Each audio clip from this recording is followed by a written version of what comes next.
السلام عليكم ورحمة الله وبركاته. دلوقتي لعبة التيك تاك تو اللي هي الاكس او اللي احنا عارفينها. اصلا احنا يعني بنتعامل مع اللعبة دي ليه؟ اول حاجة بس احنا عايزين نعرف الفلو بتاعها، التسلسل بتاعها عامل ازاي، ان هما تو بلايرز بيلعبوا اللي هما اكس واو، وفي كونديشن ان لما امتى الاكس بيكسب او امتى الاو بيكسب. يعني اللي بتتشيك كل مرة بعد كل موف هل في وينر ولا لا، وبعد كده في الاخر بتعمل ريست اوتوماتيك للجيم لما يحصل ويتحقق الشرط ان مثلا حد يفوز او يحصل في الاخر تعادل. طب احنا اصلا خدنا اللعبه دي ليه، او احنا اتعلمنا اللعبه دي ليه؟ المفروض ان احنا عايزين نعرف object oriented programming او بناخد object oriented programming، فبنطبق المفاهيم بتاعته هنا في الكلاسز او نعمل ريوز للكود وهكذا، ونعرف الفلو زي ما انا قلت. طيب نتعلم الجي او اي على التكنتر علشان نتعامل مع اليوزر انترفيس انتر اكشن، نعرف الفلو كنترول زي ما قلت، مين اللي بيكسب ومين اللي بيخسر، نفضل مع كل موف عارفين الكونديشن اللي بيحصل، وبعد كده بتتشيك على الكونديشن ده كل مره عشان تشوف مين اللي كسب. تعمل reusability للكود، ان انت تعرف تستعمل الفانكشن بشكل مختلف، فبيخلي ده organized اكتر. والمسج اللي بتطلع لك كمان، البوب اب مسج اللي بتطلع لك زي مثلا جيم اوفر، ان بلاي مثلا اكس هو الوين او بلاي او هو الوين، او مسج اخرى في كونديشن تاني لما يتحقق ان خلاص اتس تاي، ده تعادل. فده اللي احنا عايزين نعرفه من اللعبه. طب إيه اللي بيحصل بعد كده لما بنيجي نران؟ المفروض اللعبه عادي، احنا كلنا عارفين لعبه اكس او. انا عندي الويندو الكبيره دي اسمها سيلف دوت روت. سيلف دوت روت ليها تايتل اهو، انا عملته له سيت تيك تيك تو، سموها اللي انتوا عايزينه طبعا. وبعد كده عملت ان ست ان اول بلاير هيلعب هو الاكس، انا ثبتت ان الاكس هو اول بلاير هيلعب. بالتالي بعد كده الكونديشن اللي بعد كده وان كليك اجين يبقى الاو هو اللي هيلعب.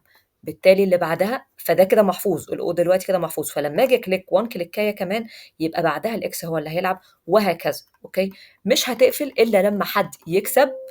اهي لقيت ان في كونديشن اتحقق ان الاكس كسب 3 مرات، فعملت لي بوب اب مسج خلاص، وقالت لي ان اكس هو الوين. وانس ان انا دوست اوكي، بصوا اللي هيحصل، كلير، عملت ريست للجيم وعملت ديليت لكل حاجه. طيب خلينا نشوف الفلو كده بتاع البرنامج واحده واحده. احنا قلنا اول حاجه ان احنا نعمل امبورت للتكنتر از تي كي، وبعد كده من التكنتر خدت منه حاجه اسمها المسج بوكس، اللي هي البوب اب مسج اللي بتطلع لي كل شويه دي، اللي هي حد فاز او ده خلاص تعادل. عملت كلاس سميته اي اسم، وبعد كده عملت المفروض كونستراكتور. عرفت كونستراكتور هنا، اديته حاجه اسمها السيلف والروت. مين السيلف والروت دول؟ دي المين ويندو، شاورت عليها بحاجه اسمها السيلف دوت روت. هما الاثنين هو سيلف دوت روت بيكوال الروت اللي هي الويندو، اللي هي 9 في 9 سيلز اللي بيطلعوا، اللي احنا لسه عاملين لها رن وشفناها هنا قدامنا.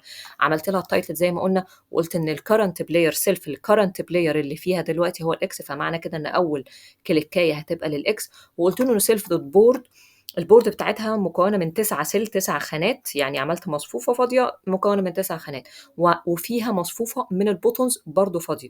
وبعد كده رحت قلت ان السيلف دي هتنده على فانكشن اسمها كرييت بوتون. طيب كرييت بوتون دي دلوقتي هتعمل ايه؟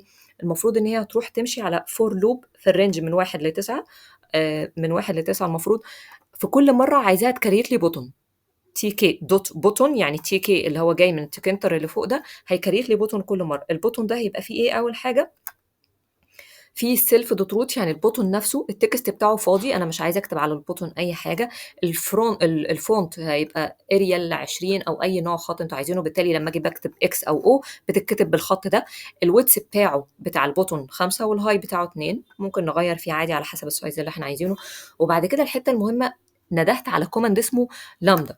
لامدا ده بيعمل ايه بقى؟ علشان الحته دي مهمه، واي بي ايكوال اي، وبعد كده هينادي على الفانكشن اسمها سيلف ميك موف، سيلف دوت ميك موف هنعرفها دلوقتي. لكن الكوماند لامدا ده بيعمل ايه؟ هو المفروض بيخليك تبقى متاكد ان البوتون اللي انت بتبرس عليه دلوقتي هو اللي هينادي الحركه بتاعت ميك موف بشكل سليم، مش هينادي على الحركه اللي فاتت. لامدا دي كانه ماشي معاك حركه بحركه كده. دلوقتي انت دوست الاو، فهو دلوقتي في الوقت الحالي شايل او. دوست الاكس، فهو في الوقت الحالي شايل اكس. فلامدا ده مهمته ان هو يتاكد ان كل مره انت بتدوس على الزرار بتنادي على الفانكشن اللي اسمها سيلف دوت ميك موف. طيب بعد كده المفروض لما ينادي على سيلف دوت ميك موف، سيلف دوت ميك موف دي هتعمل ايه؟ في حته كمان عندنا اللي هي البوتون دوت جريد دي. بوتون دوت جريد بتعمل ايه؟ بتكريت لك 3 رو و3 كولوم. ليه هنا قسم الرو يعني اسمها اللي هي بالشكل ده، والتانية اسمها مختلفة بالشكل ده؟ هنقول دلوقتي المفروض إن القسمة بتاعة الrow دي أنا عايزها تخلّيني قسمة صحيحة، اللي هي القسمة الصحيحة، والتانية اللي هي باقي القسمة. أنا عايز قسمة صحيحة علشان تحدد لي رقم الصف، اللي هو يا إما صف أول يا تاني يا تالت، علشان تدّيني ناتج القسمة بدون ما تحط لي فاصل، اللي هو فاصل وبعديه العلامة العشرية دي. لكن القسمة التانية اللي هي باقي القسمة علشان أحدد رقم العمود بتدّيني المتبقي بعد القسمة على ال3. يعني لو أنتم عارفين الفرق في الرياضة ما بين القسمة دي والقسمة دي، أو القسمة بدون فاصل عشري، القسمة الصحيحة يعني، والتانية اسمها باقي القسمة. التاني هيدّيك الأزرار في الأعمدة، اللي هو كل مرة يا هيدّيك يا صفر يا 1 يا 2، يا صفر يا 1 يا 2، يا صفر يا 1 يا 2، وده اللي أنا عايزه في الأعمدة. لكن في الصفوف الrows أنا عايزها الصف الأول، الصف التاني، الصف التالت، فعشان كده أنا عايزها قسمة صحيحة. فعلشان كده أنا عملت مرة هنا قسمة صحيحة، ومرة هنا القسمة اللي هي باقي القسمة. طيب وبعد كده قُلت له انده لي على الfunction اللي اسمها append. append دي اللي هي عشان تلزّق لي الزراير في بعض، علشان تcreate الbutton، تخلّي لي list كده من الbuttons محطوطة جنب بعض. وبعد كده المفروض هاروح للfunction اللي اسمها make move، هتاخد الself والindex. هاعمل فيها إيه بقى؟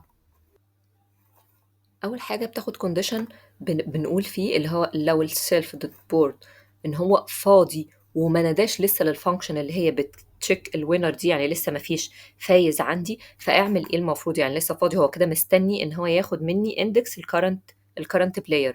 فدلوقتي هاقول له إن الindex ده دلوقتي هيبقى شايل الcurrent player، أوكي؟ طيب بعد ما يشيل الcurrent player، أو إن هو يعمل له update علشان يبقى شايل الcurrent player، هيروح ينادي على الfunction اللي اسمها .config دي، ويدّيها text يقول له إن الtext إن دلوقتي اللي أنتِ شايلاه هو الcurrent player. هي built in function config دي هي built in function علشان تشيل تupdate الtext بتاع الbutton اللي هيبقى مكتوب عليه، اللي هو الX أو الY. فconfig دي هتعمل update للtext اللي مكتوب على الbutton. وبعد كده يروح يعمل if condition على الcheck winner ده، يشوف هل في خلاص في game over، وفي player الcurrent player ده كسب خلاص. طيب لو في player كسب خلاص، اعمل إيه؟ روح انده على reset الgame، الfunction اللي هي تعمل reset للgame. لو ما فيش، لو لقيت إن في لسه not في الself board، ما فيش خانة فاضية خالص، ما فيش أي زرار مش مكتوب عليه، بس ما فيش check winner، فمعنى كده إن game over it's a tie. خلاص طلّع المسج دي، وبرضه بعدها أعمل إيه؟ اعمل reset للgame. لو ولا الشرط ده اتحقق ولا الشرط ده اتحقق، اعمل إيه؟ اعمل toggle ما بين الtwo players، يعني لو هو O فخلّيه X، أو لو هو X فخلّيه O. ده بكل بساطة اللي بتعمله الfunction الmake move.